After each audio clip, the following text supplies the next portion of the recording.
नमस्कार। 2021 के waste Bengal assembly elections एक ऐसा चुनाव जिसने देश भर का ध्यान खींचा।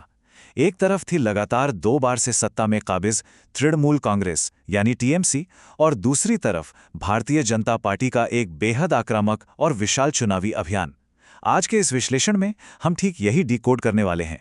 आखिर चुनावी शतरंज की इस बाजी में टीएमसी ने ऐतिहासिक जीत दर्ज कैसे की। तो सबसे बड़ा सवाल जो दिमाग में आता है वो ये है कि आखिर एक क्षेत्रीय या रीजनल पार्टी ने इतनी बड़ी राष्ट्रीय शक्ति, एक नेशनल जगरनॉट का सामना इतनी मजबूती से कैसे किया। वो कौन से ग्राउंड लेवल स्ट्रैटेजीज थे जिन्होंने इस चुनाव की पूरी दिशा ही बदल कर रख दी। इस पूरे इलेक्शन स्ट्रैटेजी को समझने के लिए हम इसे 5 हिस्सों में बांटेंगे। पहला, बंगाल की लड़ाई का कॉन्टेक्स्ट। दूसरा, आउटसाइडर यानी बाहरी होने का नैरेटिव। तीसरा, टीएमसी की कल्याणकारी योजनाएं। चौथा, महिलाओं का निर्णायक वोट। और आखिर में पोलराइजेशन या ध्रुवीकरण की लिमिट। तो चलिए शुरू करते हैं पहले पॉइंट से, द बैटल फॉर बंगाल। अब देखिए, 2021 का ये चुनाव कोई आम चुनाव तो बिल्कुल नहीं था। 8 अलग अलग फेजेस का ये लंबा शेड्यूल, और नेशनल लीडरशिप ने अपना पूरा जोर लगा दिया था इस स्टेट को जीतने के लिए। एक बहुत ही हाई स्टेक्स बैटल थी। लेकिन रिजल्ट क्या रहा, आंकड़े खुद बोलते हैं। कमाल की बात यह है कि बीजेपी ने 2016 के मुकाबले अपना वोट शेयर काफी बढ़ाया। फिर भी टीएमसी ने लगभग 48% वोट शेयर के साथ 213 सीटें जीत ली, एक क्लियर कट सुपर मेजॉरिटी। इतने बड़े वीआईपी प्रचार और रैलियों के बाद भी ऐसी व्यापक जीत दर्ज करना वाकई एक बहुत बड़ा पॉलिटिकल स्टेटमेंट था। अब ऐसी जीत के पीछे की वजह क्या हो सकती है? एक सबसे बड़ा फैक्टर थी चीफ मिनिस्टर ममता बनर्जी की लोकल पॉपुलैरिटी। ग्राउंड लेवल पर उनका समर्थन जबरदस्त था। वहीं विपक्ष की स्ट्रैटेजी ज्यादातर नेशनल चेहरों पर निर्भर थी। उनके पास राज्य के लिए कोई स्थानीय या रीजनल सीएम फेस नहीं था, और एक प्योरली रीजनल इलेक्शन में एक लोकल जानी पहचानी नेता की मौजूदगी ने ग्राउंड पर बहुत बड़ा अंतर पैदा कर दिया। यहीं से आता है हमारा दूसरा पॉइंट, द आउटसाइडर नैरेटिव, यानी वो सांस्कृतिक और नैरेटिव की लड़ाई जो इस चुनाव के केंद्र में थी। इस चुनाव में नारों या स्लोगन्स ने एक गेम चेंजर का काम किया।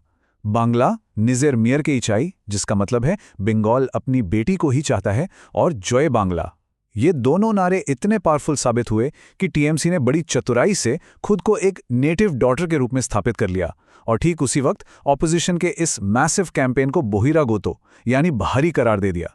ये एक मास्टर स्ट्रोक था।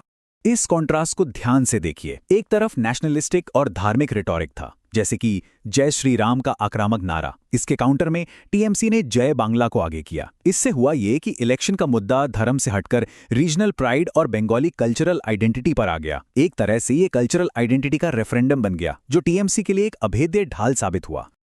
आगे बढ़ते हैं तीसरे पॉइंट पर, विनिंग विद वेलफेयर। अब भाई, सिर्फ स्लोगन से तो सरकारें बनती नहीं है ना। असल गेम बदला उन ग्राउंड लेवल सरकारी योजनाओं ने, जिन्होंने वोटर्स की वफादारी को एक सॉलिड बेस दिया। इनकी वेलफेयर स्कीम्स पर नजर डालिए। खाद्य साथी के तहत मुफ्त राशन, स्वास्थ्य साथी जिसमें हेल्थ कार्ड मिलता है, सबूत साथी जिसमें स्कूल जाने वाले बच्चों को साइकिल बांटी गई, और दुआरे सरकार, जिसका मतलब है सरकार सीधे आपके दरवाजे पर। ये सिर्फ पेपर पर लिखी पॉलिसीज नहीं थीं, इन्होंने लोगों के डेली सर्वाइवल और रोजमर्रा की जिंदगी में डायरेक्टली मदद की। खास तौर पर परिवार की फीमेल हेड यानी महिला मुखिया के नाम पर सीधे हेल्थ कार्ड इशू करना एक बहुत ही असरदार और प्रैक्टिकल मूव था। और इसका असर समझने के लिए बस ये एक आंकड़ा देखिए, 80%। एक सर्वे के मुताबिक 80% लोगों ने यह माना कि उन्हें मुफ्त राशन योजना का सीधा लाभ मिला है। अब सोचिए, जब कल्याणकारी योजनाएं इतने मैसिव स्केल पर सीधे आम नागरिक के घर पहुंचती हैं, तो एडमिनिस्ट्रेशन का ये डायरेक्ट एक्शन इलेक्शन डे पर वोट बैंक में तो बदलेगा ही। यही हुआ यहां भी। और यही वेलफेयर स्कीम वाला एस्पेक्ट हमें हमारे चौथे पॉइंट तक ले आता है, द डिसाइसिव विमेन वोट। एक ऐसा डेमोग्राफिक जिसने इस चुनाव को ऑलमोस्ट एक तरफा कर दिया। ये चार्ट साफ बताता है कि फीमेल वोटर्स का किस तरह का कंसोलिडेशन था। टीएमसी के पक्ष में पूरे 50% महिला वोट शेयर गया, वहीं ऑपोजिशन को 37% मिला। यानी आधी से ज्यादा फीमेल वोटर्स ने क्लियर कट इनकम्बेंट पार्टी को चुना, और ये सीधा नतीजा था उन्हीं टारगेटेड वेलफेयर स्कीम्स का, और ऑब्वियसली एक स्ट्रॉन्ग फीमेल चीफ मिनिस्टर के अपील का। ये ग्राउंड रियलिटी आंकड़ों में बिल्कुल साफ थी। एक और इंटरेस्टिंग बात, पार्टी ने सिर्फ स्कीम्स के दम पर फीमेल वोटर्स से अपील नहीं की, बल्कि टिकट डिस्ट्रीब्यूशन में भी उन्हें इंपॉर्टेंस दी। कुल 292 में से 50 सीटों पर लगभग 17% कॉन्स्टिट्यूएंसीज में टीएमसी ने फीमेल कैंडिडेट्स उतारे। ये एक्शन अपने आप में एक मैसेज था कि वुमेन एम्पावरमेंट सिर्फ मैनिफेस्टो में नहीं, बैलेट पेपर पर भी है। अब आते हैं आखिरी और 5वें पॉइंट पर, लिमिट्स ऑफ पोलराइजेशन। ये समझना बहुत जरूरी है कि इस पर्टिकुलर चुनाव में रिलीजियस कंसोलिडेशन यानी धार्मिक ध्रुवीकरण की स्ट्रैटेजी एक लिमिट के बाद आगे क्यों नहीं बढ़ पाई। इस टेबल के आंकड़े एक बहुत क्लियरली डिफाइंड पैटर्न दिखाते हैं।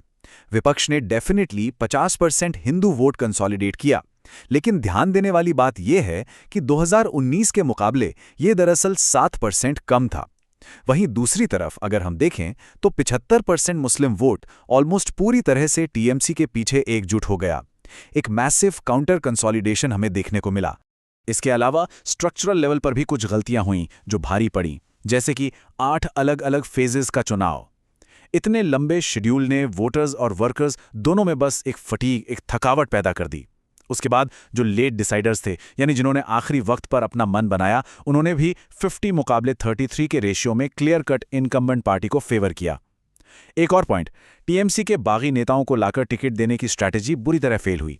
34 टर्न कोर्ट्स में से सिर्फ 5 ही चुनाव जीत पाए। तो ये स्ट्रैटेजिक मिसस्टेप्स काफी महंगे साबित हुए। खैर, इस ऐतिहासिक जीत ने एक बहुत डीप डिस्कशन को शुरू कर दिया है। एक ऐसी जीत के बाद ये सोचना बनता है कि क्या एक रीजनल फोर्ट्रेस का इस तरह सिक्योरली बच जाना स्टेट और नेशनल पॉलिटिक्स के अलग अलग डायनामिक्स का कोई नया ब्लूप्रिंट सेट कर रहा है। नेशनल इलेक्शंस के मुद्दे और स्टेट असेंबली की ग्राउंड रियलिटी के बीच का ये डिफरेंस बहुत बड़ा है। ये इलेक्शन वाकई एक केस स्टडी है। आज के इस विश्लेषण को यहीं खत्म करते हैं। उम्मीद है इस ब्रेकडाउन से इस पूरे पॉलिटिकल गेम को समझने में एक नया नजरिया मिला होगा।